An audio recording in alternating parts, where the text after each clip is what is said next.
তো এবার আসেন এই কোরআনের ভাষা আরবি শিখবো, আমরা কিন্তু প্রচলিত আরবি ভাষা শিখবো না, কোরআনের ভাষা আরবিটা শিখবো। কারণ আমাদের মূল লক্ষ্য হচ্ছে কোরআন বোঝা, হাদিস বোঝা। তবে এই কোরআনের আরবি ভাষা শিখলে আপনি কি প্রচলিত আরবি ভাষা বুঝবেন না?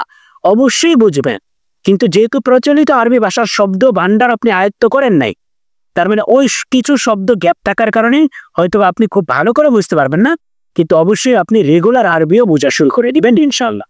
কারণ আমরা এখানে শুধুমাত্র শব্দই শেখাবো না, শব্দের পাশাপাশি কোরআনিক গ্রামারও শেখাবো। বেসিক প্রায় 15 থেকে 20টা গ্রামারের নিয়ম শিখলেই পুরো কোরআনের এই গ্রামাটিক্যাল নিয়মগুলো বোঝা একদম সহজ হয়ে যাবে ইনশাআল্লাহ। তো দেখেন, কোরআনের ভাষা আরবি শেখার সহজ 10টা উপায়। 1 নম্বর হচ্ছে যে কোরআনের এই ভাষা শেখাটাকে আপনার প্যাশনে পরিবর্তন করতে হবে। প্যাশন কোন জিনিস? যেই কাজটা করতে আপনার কোনো বিরক্তি কাজ করে না। আপনাকে যদি ঘন্টার পর ঘন্টা বলা হয় যে এই কাজটা করো, তোমাকে আমি 1 টাকাও দিব না, কিচ্ছুই দিব না, তাও আপনি ওই কাজটা করতে থাকে, তাহলে এটাকে আমরা বলি প্যাশন। তাহলে এই কোরআনের ভাষা শেখাটা, আরবি ভাষা শেখাটাও আমাদের প্যাশনে যখন আমরা পরিণত করতে পারবো, তখনই আমরা কেবলমাত্র শিখতে পারবো। এখন প্যাশনে পরিণত করার জন্য কি কি করতে হবে? আমাদেরকে রেগুলার সময় দিতে হবে, এই ভাষাটা নিয়ে চিন্তা ভাবনা করতে হবে, নতুন নতুন জিনিস শিখতে হবে, এর সাথে একটু সময় কাটাতে হবে কোরআনের সাথে, তাহলেই এটার প্রতি আমাদের মায়া মহব্বত বাড়বে। দ্বিতীয় হচ্ছে কোরআন বোঝাটাকে নিজের বিনোদনের মাধ্যম বানাইতে হবে। আমরা অনেকে বিনোদনের জন্য বিভিন্ন অশ্লীল বা হারাম জিনিসগুলোর উপায় অবলম্বন করে থাকি, কিন্তু এই কোরআনের মাধ্যমেও বিনোদন গ্রহণ করা যায়। সেটা কিভাবে?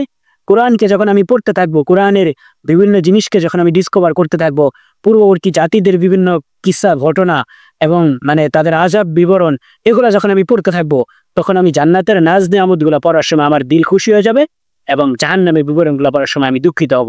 এইভাবে কোরআনের মাধ্যমেও আমরা সুস্থ বিনোদন আমরা নিতে পারি। তৃতীয় বিষয় হচ্ছে যে কোনো নতুন শব্দ যদি আপনি শিখেন, তাহলে এটা হচ্ছে আরবি ভাষা শেখার আরেকটা খুব চমৎকার উপায়।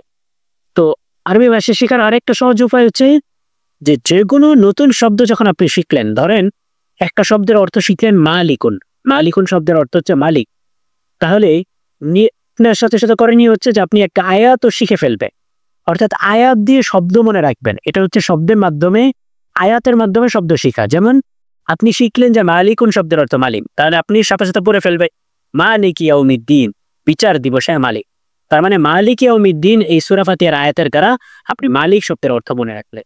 এবার আসেন বিপরীত দিক, যে আপনি একটা আয়াত পড়লেন, নতুন একটা আয়াত পড়লেন যে আলহামদুলিল্লাহি রাব্বিল আলামিন, তখন আপনি শিখে নেন যে হামদ শব্দের অর্থ কি। হাম শব্দের অর্থ প্রশংসা। তার মানে আয়াত দিয়ে আপনি শব্দকে মনে রাখেন, অথবা শব্দ দিয়ে আয়াতকে মনে রাখেন। 5 নম্বর বিষয় হচ্ছে যে যেই শব্দগুলো আমরা শিখে ফেলি, আমরা চেষ্টা করব ওই শব্দগুলোকে রেগুলার ব্যবহার করতে। যেমন কথার কথা মালিক শব্দ শিখছি, তা আমরা চেষ্টা করি আমরা মালিক, যে আমি এই জিনিসের মালিক, আমি এই ঘরের মালিক, আমি এই বাগানের মালিক, এভাবে আমরা বারবার একটু বলার চেষ্টা করি, দৈনন্দিন জীবনে আমরা বলার চেষ্টা করি।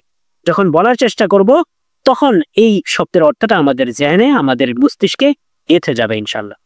6 নম্বর বিষয় হচ্ছে তুলনামূলক সহজ এবং ব্যবহারিক শব্দ।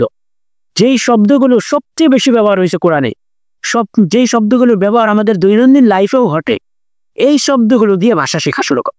আমরা এই কোর্সে এমন শব্দগুলোই প্রাথমিক দিকে আনবো, যে শব্দগুলো কোরআনের সবচেয়ে বেশি ব্যবহার হয়েছে, যে শব্দগুলো আমরা দৈনন্দিন লাইফ স্টাইলে ব্যবহার করে থাকি, এই শব্দগুলোর অর্থ আমরা শিখবো।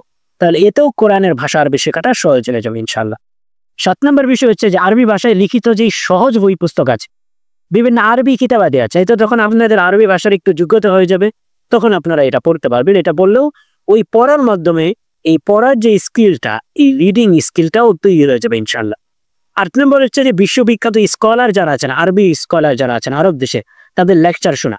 কারণ আমরা জানি যে একটা ভাষা শেখা হয় 4টা স্কিলকে, রিডিং, রাইটিং, লিসেনিং, স্পিকিং।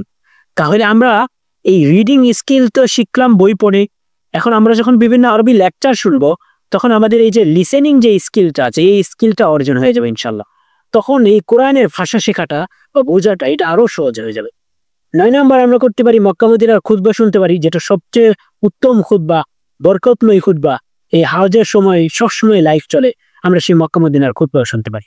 এবং 10 নম্বর হচ্ছে যে যদি আপনি আরবি ভাষার শব্দ এবং যে গঠন রীতিটা আছে, এই গঠন রীতির মৌলিক গঠন রীতি সম্পর্কে যদি আপনি একটা ধারণা রাখেন, তাহলেও কোরআনের ভাষা আরবি শেখাটা আপনাদের জন্য সহজ হয়ে যাবে ইনশাআল্লাহ।